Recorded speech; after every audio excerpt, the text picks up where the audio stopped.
Hey guys, let's go ahead now and look at an example of using the Pythagorean theorem to find the missing leg length. All right, so we've looked at when we are finding C, or the hypotenuse. Let's look and see how we would use the Pythagorean theorem to find the missing length for a leg. All right, so we have a right triangle and two of its side lengths are shown in the diagram. Which measurement is closest to the value of x in centimeters?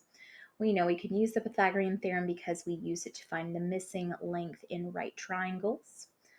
We can tell it's a right triangle because we do have that little square in the corner.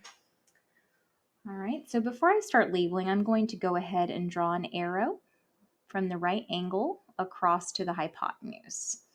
All right, remember in our Pythagorean theorem, A and B are kind of interchangeable. We're adding, so it doesn't really matter which one is which. However, it's very important that we label C. C will always be across from the right angle. It is the longest side in the right triangle. We can refer to it as the hypotenuse. You may also see it called the diagonal.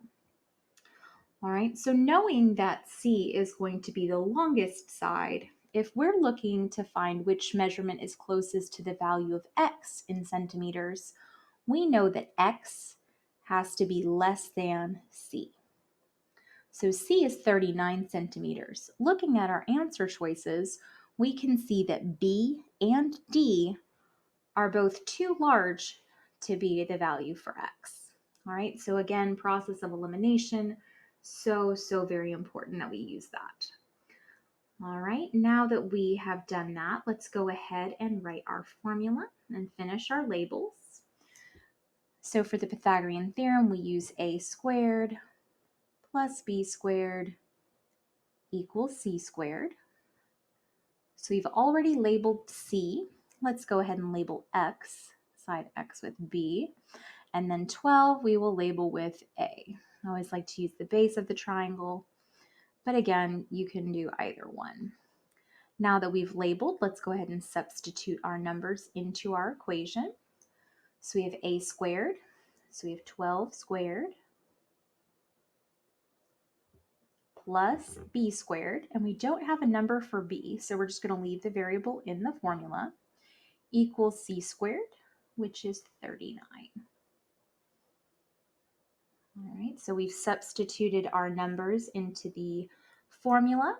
We're left looking for b, so let's go ahead, substitute, and now simplify. So 12 squared would give us 144. We're going to leave that b squared in there. And then 39 squared would give us 1,521. All right, as we solve for b, remember we need to isolate the variable, so we're going to use the inverse operations until we can get b by itself. The first thing we're going to do, because they are adding, we're going to subtract. Remember we have to do it to both sides to make sure that our equation stays equal. These cancel out, and we're left with b squared equals 1,377. Right, so now the variable is on one side, the number is on the other. However, we're not done.